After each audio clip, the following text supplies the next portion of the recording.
რვა საქმიანი საღამო გავაგზავნოთ საფონდო ბაზრების მიმოხილვით და პირველ რიგში განვლილი სავაჭრო სესია უნდა შევაფასოთ, რომელიც ერთ-ერთი გამორჩეულად პოზიტიური იყო ამერიკული ბაზრისათვის. ჩვენ საშუალოდ 1.5%-იანის დავიხილეთ, რაც პრეზიდენტ ტრამპის განცხადებასთან იყო დაკავშირებული, რომელმაც მოგეხსენებათ თქვა, რომ ამერიკასა და ირანს შორის უკვე გარკვეულწილად არის დაწყებული მოლაპარაკების პროცესი და შეიძლება უახლოეს მომავალში ომიც დასრულდეს და ახლო აღმოსავლეთში მშვიდობამაც დაისადგუროს, თუმცა ამ განცხადების შემდეგ ირანის მხრიდან იმდენი საპირისპირო განცხადება ვიხილეთ, მათ შორის ომის გაგრძელებასთან, არანაირი მოლაპარაკებების არარსებობასთან და საერთოდაც პირიქით არანაირი ზაობის გამოჩენასთან დაკავშირებით მშვიდობის მიმართ უკვე ბაზარზე გაჩნდა ცოტა არ იყოს და ესეთი საპირისპირო ნეგატიური მოლოდინებით და ამ ეტაპზე ვითარება გვაქვს შემდეგგვარი. S&P 500 პრინციპში არის უცვლელი, Dow Jones-ი მცირედით, 0.20-ით არის გაზრდილი,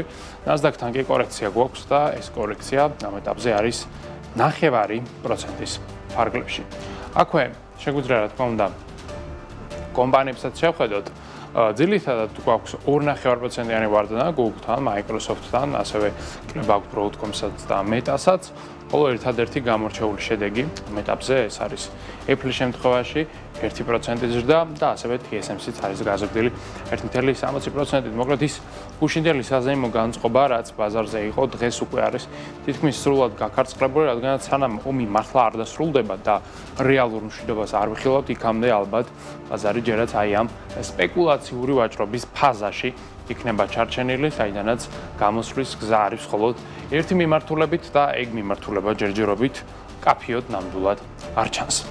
აქვე ევროპაზეც უნდა ვისაუბროთ, აქ შედარებით უკეთესი განწყობა აქვთ ინვესტორებს, როგორც ხედავთ, 0.51%-ით არის გაზრდილი 600 უმსხვილესი კომპანიის საერთო კაპიტალიზაცია. მატება გვაქვს შესაძლოა შანხაისთანაც 1.78%, იაპონური ნიკეის ინდექსის შემთხვევაში კი ზრდის მაჩვენებელი 1.53%-ია.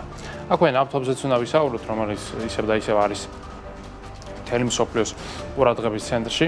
გაძვირებულია იგი საშუალოდ 4.5%-ით დღევანდელ სესიაზე, ბრენტის ფასი უკვე $104 აჭარბებს, WTI-ის ფასი კი არის დაახლოებით $93 ფარგლებში. წლის დასაწყისიდან დღემდე, როგორც ხედავთ, ნავთობი არის გაძვირებული, არც მეტი არც ნაკლები 70%-ით და ეს გაძვირება უკვე აისახება ადგილობრივ ბენზინ-გასამართ სადგურებზეც.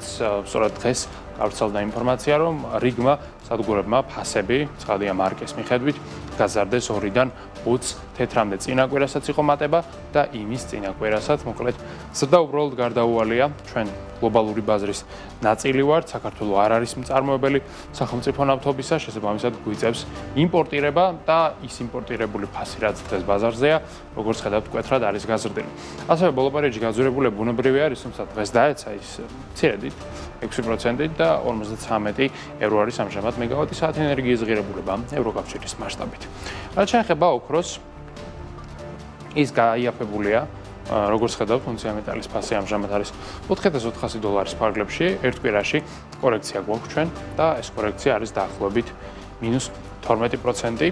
იგივე შედეგი აქვს ვერცხლსაც და აი ამ ვარდნის მიუხედავად მაინც ორთავე მათგანს ძალიან კარგი შედეგი აქვს წლის დასაწყისიდან დღემდე, როგორც ხედავთ, მატება 46%-ია ოქროსთან, ვერცხლთან კი +7%, თუმცა რაც უფრო დრო გავა და წინა წლის შედეგებით საბაზო ეფექტიდან გამომდინარე შეიცვლება უკვე ეს მაჩვენებელი თქვევით ჩამოვა სავარაუდოდ, რადგანაც იანვრიდან მოყოლებული ეს ბაზარი დაღმასრულებთან არის მიმართული, მოგეხსენებათ, პიკი დაფიქსირდა 28 იანვარს, როდესაც ოქრომ მიაღწია $5,600 ნიშნულს, ამის შემდეგ კი დღის მონაცემებით უკვე კორექცია გვაქვს 23%, ბაზარი უკვე ტექნიკურ დონეზე მაინც არის გადასული დათვის ბაზრის ტენდენციაში. აქვე უნდა ვისაუბროთ კრიპტო ბაზარზეც, აქაც კლება გვაქვს, როგორც ხედავთ, 0.5%-იანი არის შემცირების მაჩვენებელი და ბაზრის კაპიტალიზაცია არის $2.5 ტრილიონი. ბიტკოინის ფასი ამჟამად შეადგენს 79,900, ეთერიუმი კი, როგორც ხედავთ, $2,100 ივაჭრება, -6% გვაქვს ჩვენ ბიტკოინთან ერთ კვირაში, ხოლო ეთერიუმთან -9%. კაპიტალიზაცია 258 მილიარდი გვაქვს ჩვენ ამ ეტაპზე. ეთერიუმისა ბიტკოინთან $1.398 მილიარდი. რაც შეეხება ლონდონის ბირჟას, აქ მცირედი მატება გვაქვს. საქართველოს ბანკის შემთხვევაში ეს არის +1.9%, TBC-სთან კი +1%. რაც შეეხება ეროვნულ ვალუტას, მისი კურსი დოლართან, როგორც ხედავთ, არის გამყარებული და ის ამჟამად შეადგენს 2.71-ს, ევროს კურსი 3.14-ია, ხოლო სტერლინგი 3.74 ვაჭრება.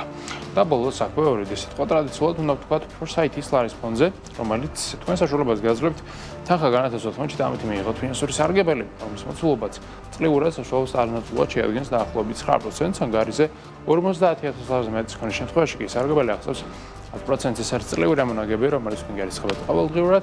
Foresight Investment Group კი არის საქართველოს ეროვნული ბანკის მიერ რეგულირებული და ლიცენზირებული კომპანია.